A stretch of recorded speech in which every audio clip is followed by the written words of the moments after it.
هو الذي يصلي عليكم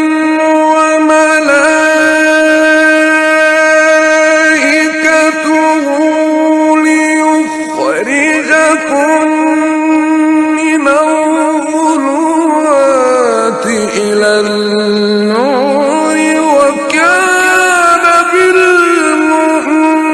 بالمؤمنين رحيما